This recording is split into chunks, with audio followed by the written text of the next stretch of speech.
Tokyo and China, a pair of eyes might have been aching to take a peek at Donald Trump last week while the U.S. president was meeting with Japanese Emperor Akihito, those of Chinese President Xi Jinping. Emperor Akihito and Empress Michiko on the morning of November 6 greeted Trump and his wife, Melania, at the entrance of their residence inside the Imperial Palace. Trump was making his first visit to Japan since taking office in January. One reason Xi would have liked to have kept tabs on the meeting is because he is considering his own visit to Japan. If Xi were to meet with Emperor Akihito, it would be the second time for the two to sit down together. Xi's first visit to the Imperial Palace came in December 2009, when she was vice president. That was a last-minute affair that skirted a Japanese requirement for foreign dignitaries to apply at least a month in advance if they wished to meet with the emperor. The unusual meeting came under fire in Japan as a special exception meeting, one realized only after Ichiro Ozawa, then the Secretary-General of the Democratic Party of Japan, pushed hard for it. The DPJ was in power at the time. For Xi, the meeting was of great political significance. He had already emerged as the frontrunner in the race to succeed Hu Jintao as the Chinese Communist Party's General Secretary in the autumn of 2012, and then as Chinese president the following spring. But there was still a possibility that Li Keqiang, who had previously been seen as the most likely candidate to be China's next leader, would achieve a come-from-behind victory. He did not and currently serves as Chinese premier. The meeting with the emperor helped Xi solidify his position as the heir apparent to Hu. Tokyo agreed to set aside the application process so Xi could save face.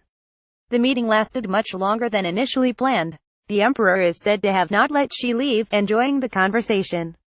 At the time, Xi attached particular importance to the meeting, a sentiment that would grow stronger in 2011. That August, and Vice President Xi hosted his U.S. counterpart Joe Biden on a 6-day Ganouyu tour in China, which included a visit to the inland city of Chengdu.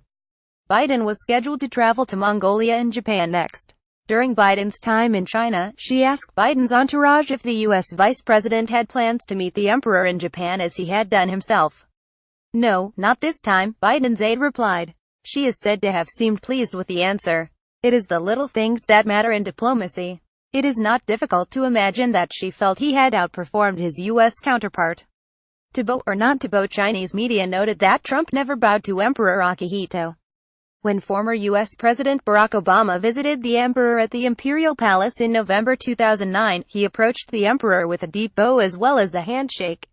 But Obama's respectfulness drew criticism from some U.S. Republicans.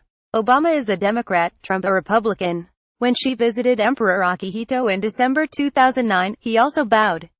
Although there are no official photos or images of the scene, Xi's deep bow at the Imperial Palace's meeting room could be seen as a reflection in a glass door, albeit not clearly. Xi was exercising good manners, but he too came under criticism by conservative elements in his own country for downgrading himself despite being next up to lead China. With the Chinese Communist Party's quinquennial National Congress behind him, Xi is formulating his diplomatic calendar. As for diplomacy with neighbor Japan, the rough plan is for Premier Li Keqiang to first visit Japan by the end of the year to attend a trilateral summit between Japan, China and South Korea. That will be followed by an official APEC visit to China. Then, if all goes well, Xi will visit Japan in either 2018 or 2019, marking the first visit by a top Chinese leader in a decade. Xi's immediate predecessor, Hu Jintao, visited Japan in May 2008. Ob and Xi discussed the diplomatic calendar when they met on Saturday after the Asia-Pacific Economic Cooperation meeting in Da Nang, Vietnam. Diplomatic calendar. This visit will be influenced in no small part by the date of Emperor Akihito's abdication. The Chinese leader may very well choose to visit Japan before Emperor Akihito, who turns 84 in December, steps down and his eldest son, Crown Prince Naruhito, ascends to the chrysanthemum throne. The date of the emperor's abdication has not been officially set, said one Chinese diplomatic source. If Xi's Japan visit materializes, he will have two options regarding its timing: before the emperor's abdication, purportedly at the end of March 2019, and after the new emperor's enthronement. Given Xi's sentiment, he will probably want to make his next meeting with the current emperor, of whom he has an extremely good impression. Furthermore, the current emperor visited China as many as 25 years ago, contributing to relations between China and Japan. Other factors could also impact Xi's decision. One is Abe's desire to revise Japan's pacifist constitution, which has become more likely in the wake of the ruling coalition's sweeping victory in last month's general election. China has been critical of this plan. Close attention should be paid to what strategy she pursues in relations with Japan. Wooing Ivanka. Others in China, meanwhile, may have been closely watching someone else's recent visit to Japan. Before her father arrived, Ivanka Trump, now an advisor to the U.S. president, made her first visit to Japan. Ivanka arrived in the country on November 2nd and left before her father arrived. She attended the World Assembly for Women, an international conference for the empowerment of women and related issues, in Tokyo. Abe gave Ivanka the red carpet treatment, hosting a dinner in her honor. Trump later expressed his gratitude to the warm hospitality his daughter received in Japan. Ivanka's plan to join her father and go to China with him was cancelled at the last minute. Something similar happened in September, when Ivanka and her husband, Jared Kushner, a senior advisor to Trump, were to visit China. That plan, too, fell apart. News that Ivanka was set to join her father on his visit had drawn attention in China. Ivanka became a darling in China in February, when she visited the Chinese embassy in Washington to celebrate Chinese New Year. Then, in early April, when she and Trump held their first summit at the latter's posh Mar-a-Lago estate in Florida, it was Ivanka and Kushner that greeted she and his wife, Peng Liyuan, at the door. On that occasion, Ivanka's two young children, a daughter and her little brother, sang the popular Chinese folk song Mo Li Hua Jasmine Flower for the Chinese guests. Images of Trump and his family entertaining Xi and Peng went viral in China, triggering a rise in Ivanka's popularity in the country. But what she heard at the end of dinner that night was not music to his ears.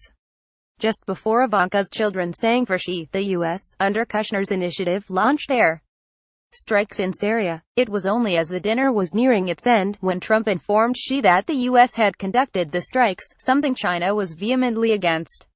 Despite that humiliating experience, China this time pulled out all the stops to get Ivanka to visit the country. China believed that an Ivanka visit would help prevent trade friction between the two countries from becoming even more abrasive. Ivanka and Kushner's September plans appeared to be nailed down in June. But that trip was later cancelled due to rising tensions on the Korean peninsula as well as to Sinu's trade friction. There was another obstacle. Ivanka has a line of jewelry and fashion items, all produced in China. The goods are also sold in China, as well as in other countries. Some U.S. critics said that an official visit to China would have served as free publicity for Ivanka's consumer brand, which would conflict with the national and presidential interests she is meant to look out for as a White House advisor. Since its inauguration, the Trump administration has come in for criticism for allowing similar conflicts of interest to percolate, as well as for the Trump campaign's dealings with Russia. Not this time. Ivanka apparently decided not to visit China after determining that doing so now could spark further criticism, a Chinese source said regretfully. Even after Ivanka's September plans were cancelled, the Chinese government's special team in charge of inviting Ivanka did not give up its mission. The news of her decision not to stop by after visiting Japan shocked the Chinese government. During his joint press conference with Abe in Tokyo on November 6, Trump spoke highly of China's efforts to add pressure on North Korea over that country's nuclear and missile tests. But he criticized China for racking up a huge trade surplus with the USA. As far as China is concerned, my relationship, as you know, with President Xi is also excellent, Trump said. I like him a lot. I consider him a friend. He considers me a friend. Was Trump speaking his mind? Was he speaking strategically, or was he giving Xi a backhanded compliment? After visiting Japan and South Korea, Trump arrived in Beijing on November 8. But, unfortunately for many Chinese, his high-profile daughter was not with him.